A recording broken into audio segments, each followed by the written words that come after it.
हाँ जी, कैसे हैं आप लोग? खैरियत से? ठीक ठाक है यार। कल मैंने जो बात की थी हफीज़ साहब ने जो कहा था कि 90s के प्लेयर्स ने कोई लेगेसी नहीं छोड़ी, उस पर जो मैंने जवाब दिया था, तो उसमें मेरे काफ़ी मैसेजेस आए, तो कुछ बड़े इंटरेस्टिंग मैसेजेस भी आए उसके ऊपर। और उसमें कुछ लोगों ने मुझे रिमाइंड कराया कि भाई आपने ये चीज़ छोड़ दी, आप ये चीज़ भूल गए, आप ये चीज़ भूल गए। तो एक साहब ने बड़ा अच्छा लिखा, उन्होंने लिखा कि यार हफीज़ साहब से पूछिएगा कि भाई आप लोगों ने जो है क्या लेगेसी छोड़ी पाकिस्तान क्रिकेट के लिए। उनका कहना ये है, वो कहते हैं कि जी, और ये साहब अमेरिका में रहते हैं, उनका कहना ये है, वो कहते हैं कि जी, और ये भी मैं बता दूं कि इंडियन है।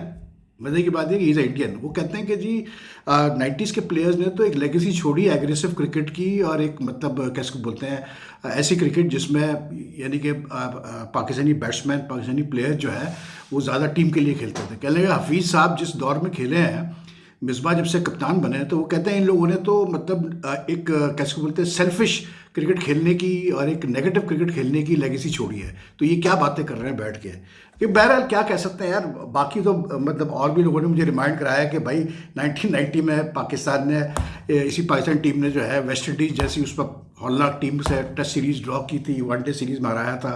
चले छोड़े, वो तो छोड़ दें कि क्या उसको रिकाउंट करना फिर से, लेकिन बहरहाल we had a lot of achievements in the 90s. लेकिन I think like when you sit on a television channel and as an expert and analyst, and when you give advice to others, तो फिर आपको अपनी performance भी देखनी पड़ती है। एक आदमी ने मुझे मैसेज भेजा, वो अच्छा, अब मुझे लगता है कि वो बंदा जो है ना, वो कोई किसी डोमेस्टिक टीम से उसका ताल्लुक है। उसने मैसेज ये भेजा, उसने कहा कि यार मोहम्मद हफीज़ साहब ज़रूर पूछिएगा कि अभी जब ये सुई नॉर्थन गैस के मतलब हेड कोच थे, तो क्या मतलब परफॉर्मेंस थी सुई नॉर्थन गैस की बिफोर ही जॉइन द कैसे बोलते हैं दिस चैंपियंस ट्रॉफी ट्रांसमिशन। इससे पहले जो है क्या परफॉर्मेंस रही SNGPL की इनके under when he was head coach. तो बहरहाल मैंने थोड़ा सा कुरेदा तो पता चला जी SNGPL का हाल काफ़ी बुरा था, लेकिन बहरहाल क्या कह सकते हैं यार, हर मतलब प्लेयर का, हर फॉर्मर प्लेयर का राइट है वो जिस तरह भी अपना ओपिनियन दे। लेकिन मैं सिर्फ ये कहता हूँ कि यार देखें, बात ये है कि be fair to yourself and be fair to others who have played before you और who are playing currently, that's all. मैं इतनी बात करता हूँ। अब बिल्कुल सबको हक है पाकिस्तान क्रिकेट के लिए अच्छा की अच्छाई के लिए बोलने का, और बोलना भी चाहिए।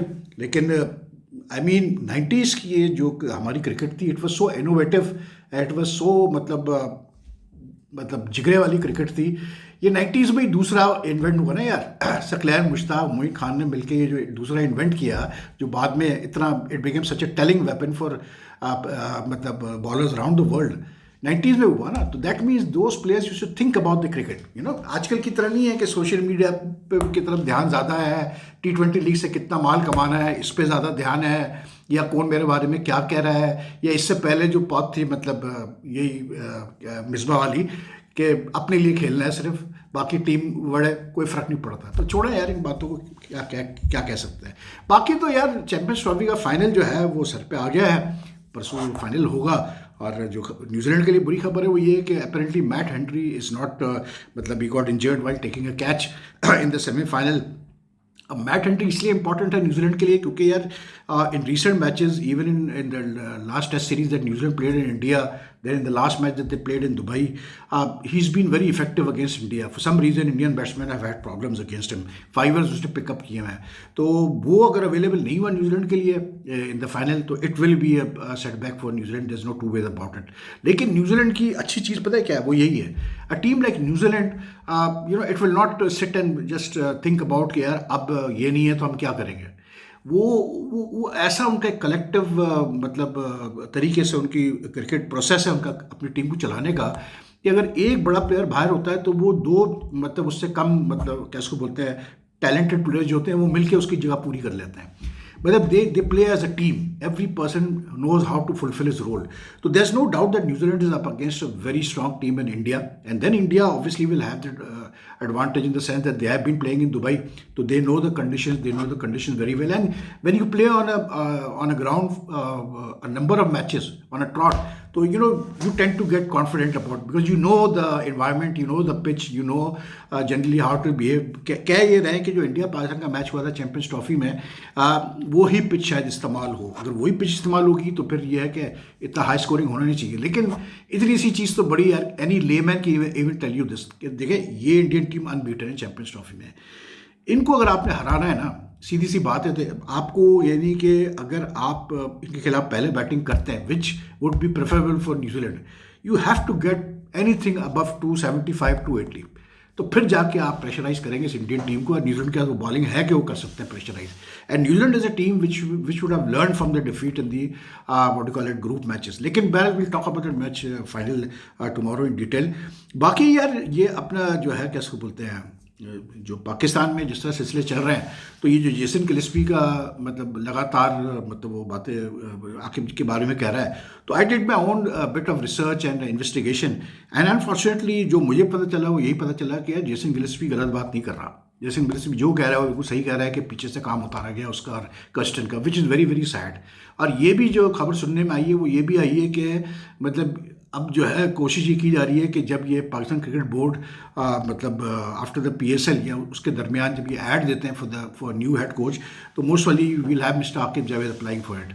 तो आई डोंट नो यार, बहरहाल लेकिन अफसोस की बात है कि आप मतलब अगर इस तरह हमारी क्रिकेट चलनी है कि हम मतलब दो इतने मंझे हुए कोचेज़ हमारे पास आते हैं और हम उनको संभाल नहीं पाते हैं, हमारी क्रिकेट बोर्ड में जो लोग बैठे हैं वो मतलब नहीं संभाल पाते हैं, कुछ प्लेयर्स को शिकायत होती है तो वो मतलब अंदर के लोगों के साथ मिलके जो है सेलेक्टर के साथ मिलके साजिशें करते हैं, तो फिर ये रिजल्ट आता है जो आपके सामने आया चैंपियंस ट्रॉफी में, जो आपका रिजल्ट आया। ये सब चीज़ें नहीं चलती यार, आपको फोकस करना पड़ता है on only one thing, that you are playing to win for Pakistan, that's it, that's the main thing कि आप पाकिस्तान के लिए खेल रहे हैं और आपने पाकिस्तान कैसे बोलते हैं के लिए अच्छा से अच्छा आपने परफॉर्म करना है, और जो अच्छा है पाकिस्तान क्रिकेट के लिए उसको बिल्कुल जो है आप फिर जो है उसको आप जिम्मेदारी भी दें और रिस्पॉन्सिबिलिटी भी दें। लेकिन आई होप कि मतलब क्या उसको कहते हैं अपना the Pakistan cricket board has a new coaching setup, support staff after the PSL when we start a new season, when we start the new ICC test championship cycle in around in August. बाकी तो चल ही रहा है यार, मतलब अच्छा राशिद लतीफ़ ने वैसे आजकल राशिद लतीफ़ कम मतलब मैं इस तरह से कहूँगा कि मैं उनकी कम बातों से आजकल एग्री करता हूँ, लेकिन ये कि एक बात उन्होंने सही की, उन्होंने कहा यार जेसन गिलेस्पी ने अगर आकिब को बोला है तो उसने बेसिकली हमारी पाकिस्तान क्रिकेट सिस्टम को बोला है, और वो सही कह रहा है, बिल्कुल बात तो सही है ना कि हमारे क्रिकेट सिस्टम में खामियां हैं, जब भी तो आज वो फॉरेन कोच बैठ के ये बातें कर रहा है कि मतलब मेरे और गैरी कर्स्टन के साथ ये हुआ, तो it's a system which has flaws in it, and I think Rashid is right in saying that कि he is basically also criticising a system, कि आपका क्या सिस्टम है कि आप इस तरह से मतलब कोचेस को चेंज करते हैं और सेलेक्टर्स को चेंज करते हैं और मतलब कप्तान चेंज करते हैं, और फिर बोर्ड में भी चेंजेस होती हैं। डोंट फॉरगेट कि जो नया चेयरमैन आता है वो अपनी मर्जी से अपने बंदे लेके आता है, ये ना भूलिएगा। ये भी एक सिलसिला है कि क्रिकेट बोर्ड में सिर्फ जो है क्रिकेट रिलेटेड चीज़ें चेंज नहीं हो रही होती है, क्रिकेट बोर्ड में और चीज़ें भी बड़ी चेंज हो रही होती है। जैसे जब से मोहसिन नकवी आए हैं तो आप उठा के देख ले पाकिस्तान क्रिकेट बोर्ड में कितनी चेंजेस हुए हैं, कितने नए इंडक्शंस हैं, कितनी डेपुटेशंस हैं, क्या है, ये सब चीज़ें आपके सामने हैं। और सवाल यही पैदा होता है कि जो सवाल करने वाला है ना वो ये है कि is it necessary to have so many people on deputation और new appointees because the new chairman has come in, that's the main question around here. बाकी तो यार कोई ऐसी मतलब कैसे होते हैं, कामरान अकमल का मैं सुन रहा था, आजम खान के जो बाबर के फादर है उनके ऊपर उन्होंने उनकी पोस्ट पे कहा, बात तो ठीक कह रहे हैं यार कि मतलब आपको ज़रूरत नहीं क्या है पोस्ट, मैंने भी कल यही बात की थी कि आपको ज़रूरत क्या है पोस्ट करने की, आपका बेटा है अच्छा प्लेयर है यार, और ठीक है आई कैन अंडरस्टैंड फ्रॉम मतलब parents point of view, from fathers point of view कि किसी मतलब जो है ना फादर को अच्छा नहीं लगेगा अगर उसके बेटे को जो है बुरा भला कहा जाएगा या उससे परफॉर्म नहीं होगा, किसी फादर को अच्छा नहीं लगेगा। लेकिन ये कि you have to be very patient about how you deal with and very sensible about how you deal with these things because these are very sensitive things तो आई थिंक आजम साहब का पढ़ना ही नहीं चाहिए आजम साहब को इस चक्रों में। वो ठीक है आपने मेंटोरिंग कर ली, जो करना था आपने कर ली बाबर की, आपने जाहिर सी बात इस मकाम पर उसको पहुंचाया होगा, लेकिन अब नहीं, अब let him handle things himself. He's a mature. I hope he's mature enough to understand कि कहाँ गलती हो रही है उससे और क्या वो गलत कर रहा है, कैसे कर रहा है। उस पर वैसे मुझे याद आया यार हमारे फॉर्मर प्लेयर्स भी कमाल है कसम खुदा की। मोहम्मद यूसुफ की क्लिप मैं देख रहा था किसी शो में बैठ के, वो बातें कर रहे हैं, पूरा एक्सप्लेन कर रहे हैं कि बाबर आजम का क्या मसला है, क्या क्यों उससे रन नहीं हो रहे हैं, क्यों वो स्ट्रगल कर रहा है, क्यों वो 20-30 करके आउट होता है। मेरे जहन में एक ही सवाल आया, मेरे जहन में सवाल यह है कि भाई मोहम्मद यूसुफ साहब आप तो बैटिंग कोच रहे 2 साल, तकरीबन 1.5-2 साल रहे आप बैटिंग कोच पाकिस्तान टीम के साथ, जब सकलैन था उसके बाद भी आप रहे, तो जब आप पाकिस्तान टीम के साथ थे तो ये सारी बातें आपने बाबर को उस वक्त क्यों नहीं बताई जो आप टीवी में बैठ के बता रहे हैं कि जी ऐसा होना चाहिए, वैसे बाबर से ये गलती हो रही है। It raises the question then why didn't you work with Babar at that time. या ये सिलसिला है कि बाबर आप लोग घास ही नहीं डालता, वो मतलब सीनियर्स को उस तरह से नहीं देखता या उनकी सुनता नहीं है, वो अपने आप को आजकल के प्लेयर्स का ये भी बड़ा इशू है ना कि ये समझते हैं कि हम सब सीखे हुए हैं यार, हमें सिखाने की कोशिश मत करो, तो ये भी एक इशू हो सकता है। लेकिन ये कि it's funny that you sit on TV and you talk about this thing knowing very well, it's just like Hafeez वाला जो केस है कि आप पाकिस्तान टीम में रहे हैं, आप पाकिस्तान टीम के साथ काम भी कर चुके हैं, आप क्रिकेट बोर्ड में भी मतलब ब्लू आइड बॉय बने रहे कुछ महीनों के लिए, अब आप बैठ के सारी बातें कर रहे होते हैं तो फिर बात कुछ सेंस बनती नहीं भाई है इस तरह से। अब यूसुफ फिर बैटिंग कोच बन गए, आप ये देखें यूसुफ फिर बैटिंग कोच बने हुए हैं, तो एनीवे क्या कह सकते हैं यार। लेकिन आजम साहब को मैं ज़रूर ये कहूँगा कि भाई आप छोड़ दे बाबर को, ही has to handle things himself his way, and the only way to handle things is that he needs to get runs यार, सीधी सी बात है, रन नहीं करेगा तो फिर मतलब फ़ायदा कुछ नहीं होगा ना यार, फिर आप कितने ही बड़े प्लेयर हो अगर आप रन नहीं करेंगे तो कोई भी आपको जो है नहीं पूछेगा, लोग भूल जाते हैं कुछ दिनों बाद, मेमोरी जो है ना वो बड़ी शॉर्ट होती है लोगों की, सीधी सी बात मैं कर रहा हूँ।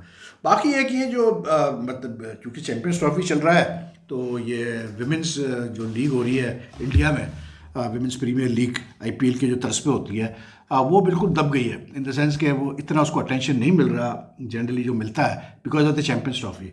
लेकिन again I was watching a clip from yesterday's match, it was at one day before, कि जो इंडिया की कप्तान है हरमनप्रीत कौर, वो मतलब फिर एम्पायर से उलझ पड़ी इस बात के ऊपर कि जी एम्पायर उसको शायद कह रहे हैं कि भाई जब वो लास्ट ओवर हो रहा है यार, पता नहीं कुछ ऐसे ही है, सेकंड लास्ट ओवर हो रहा है, तो उन्होंने कहा भाई तुम क्योंकि तुमने स्लो ओवरेट किया है तो पेनल्टी है, तो you can't have more than 3 fielders outside the circle.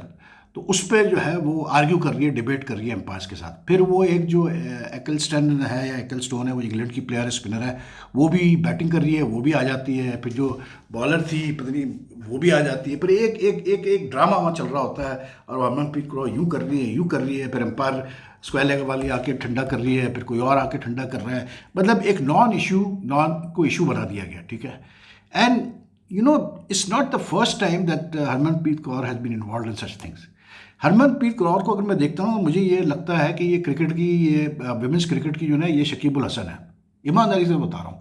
Shakib उल हसन का भी यही हाल है भाई, हर जगह पंगे, हर जगह लड़ाई झगड़े करना, हर एक से मतलब वो करना। तो मुझे लगता है हरमनप्रीत कौर का भी कुछ शकीब उल हसन वाला ही सीन है भाई, मतलब she is got a issue everywhere. मतलब इसका आपको याद होगा बांग्लादेश में बड़ा फेमस जो इनफेमस इंसिडेंट हुआ था, जहाँ इसने मतलब जो है बांग्लादेश विमेंस के क्रिकेट कप्तान के साथ बड़ी बदतमीज़ी की थी और बड़ा इसने रूडली बिहेव किया था वहाँ पर। लेकिन बात यह है कि यार कभी कभार इंसान को मैं वही कहता हूँ ना कि जब आपको अल्लाह ताला इज़्ज़त देता है, जब आप मतलब बहुत फेमस होते हैं, पैसा मिलता है, तो फिर उसको हैंडल करना भी आना चाहिए आपको। But I think it's about time that the BCCI had a word with her कि भाई तुम आप हो क्या चीज़ भाई, मतलब ऐसा क्या आपने इंडिया के लिए अचीव कर लिया है इतना बड़ा, इतने टाइटल्स आपने इंडिया को जिता दिए हैं कि या इतनी सीरीज़ आपने जिता दी है। Because I will be honest, where I mean जो इंडियन क्रिकेट वुमेंस क्रिकेट है वो भी मतलब आईसीसी इवेंट्स को ले लें या आईसीसी इवेंट्स को मेन आप ले लें, they have not been able to break the domination of Australia at all. मतलब they are still second best to Australia, in fact at time they are even second best to other teams.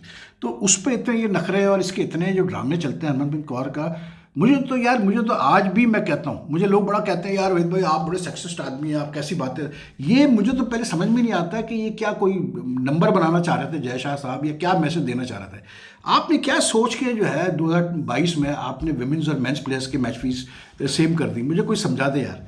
ये वही वाली बात है, मतलब यार अब मैं क्या बोलूँ, इसमें ज़्यादा बोलूँगा तो उछल कुछ शुरू हो जाएगी आजकल आपको पता जो है, लेकिन कोई मवाज़ नहीं है यार। आप मतलब या तो फिर ये ड्रामे किए जाते हैं, क्योंकि लीग्स में ड्रामे बहुत होते हैं, ये भी मैं बता रहा हूँ। अब ये नया भी एक ये फैसिलिटी भी शुरू हो गया है कि ये लीग्स के अंदर ये जो प्लेयर्स की लड़ाई झगड़े और ये सब जानबूझ के किए जाते हैं, ये सब स्टेज किए जाते हैं कि थोड़ा, क्योंकि जाहिर सी बात है ऐसी चीज़ होगी तो वायरल होती है, लोग बात करते हैं उसके ऊपर, जैसे मैं बात कर रहा हूँ अभी इस इंसिडेंट के ऊपर हरमनप्रीत कौर पे, तो उसका ये होता है कि वो लीग लाइमलाइट में आ जाता है, ज़्यादा ऑडियंस मिलता है, ज़्यादा आई बॉल्स मिलती है, तो हो सकता है ड्रामा भी किया गया हो, क्या पता, अल्लाह ही बेहतर जानता है क्या सही है क्या गलत है। लेकिन मतलब अजीब सा लगा मुझे देख के कि यार कोई है नहीं कोई इशू और आप उसको इशू बना रहे हो, मतलब जो रूल है एम्पायर वो रूल फॉलो कर रहे हो बेचारे, और क्या करेंगे यार उससे ज़्यादा वो और क्या कर सकते हैं। तो ये है जी, और तो ज़्यादा ईमानदारी बात है, जितना दिल भी नहीं चाह रहा ज़्यादा बोलने का, इसलिए क्योंकि मतलब फॉर्मर प्लेयर्स को सुन के इतना हो जाता है कि उसके बाद कोई हिम्मत रहती नहीं बोलने की। क्यों ऐसा बुखरात पूरा चल रहा होता है यार। अब वो एक फॉर्मर प्लेयर है, वो फरमाते हैं कि जी न्यूजीलैंड जो है ना, इंडिया ने डरा के रखा हुआ है सबको, और न्यूजीलैंड इस पर डरा हुआ है इंडिया से। उन उन फॉर्मर प्लेयर्स आपको मैं सिर्फ इतना कहना चाहूँगा कि भाई कभी देख लिया करो यार, तारीख भी चेक कर लिया करो, हिस्ट्री भी चेक कर लिया करो। ये न्यूजीलैंड टीम अभी 3-0 जीत के आई है इंडिया में, मतलब टेस्ट सीरीज। दूसरा जो आईसीसी इवेंट्स में या इंटरनेशनल टूर्नामेंट्स में जो रिकॉर्ड है न्यूजीलैंड इंडिया का, it's like New Zealand have quite an edge there, ठीक है। और वो जो पहले जो 2 चैंपियंस ट्रॉफी टूर्नामेंट्स हुए थे, वो like the first one was not even called the Champions Trophy, it was called the Wills Cup in 94 in Bangladesh. Then 98 में नायरोबी में हुआ था नॉकआउट बेसिस पे, जो न्यूजीलैंड जीता था इंडिया को हरा के फाइनल में, ठीक है। वो भी नॉकआउट, अजीब ही उसका फरमा था, प्री क्वार्टर फाइनल सेमीफाइनल। अच्छा, luckily I was very fortunate कि मैंने वो बांग्लादेश वाला भी चैंपियंस ट्रॉफी कवर की, और मैंने फिर वो नायरोबी वाली भी कवर की जाके। तो वो मतलब एक अजीब ही एक सीन था। लेकिन उस पर कभी टाइम मिलेगा जब फारिग होंगे ना, कुछ नहीं ज़्यादा क्रिकेट एक्टिविटी हो रही हुई, तो फिर बात करेंगे उसके ऊपर। वो भी खूब थे यार वो दोनों टूर्नामेंट्स। लेकिन this what you call it, New Zealand is no pushover भाई।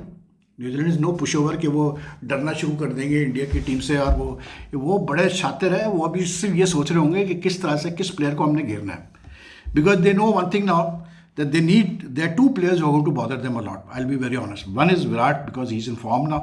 तो वो अभी सोच रहे होंगे कि इसको कैसे हमने घेरना है, इसको कैसे हमने कंटेन करना है। दूसरा वो ये सोच रहे होंगे कि हमने वरुण चक्रवर्ती का क्या हिसाब से खेलना है, क्योंकि Varun is also a bit of a problem for them. He took 5 wickets in the group match against them. लेकिन I can say this with certainty कि न्यूजीलैंड कहीं से भी जो है वो इतना डरा नहीं होगा इंडिया से, जैसे हमारे फॉर्मर क्रिकेटर फरमा रहे हैं। मतलब यार इनकी बातें सुन लो, इनकी मतलब क्या बोले यार। बहरहाल चले, आप अपना ख्याल रखें। If you like this video, like and share as much as you can. It helps the channel grow, and if you follow my channel but haven't subscribed as yet, kindly do press the subscribe button.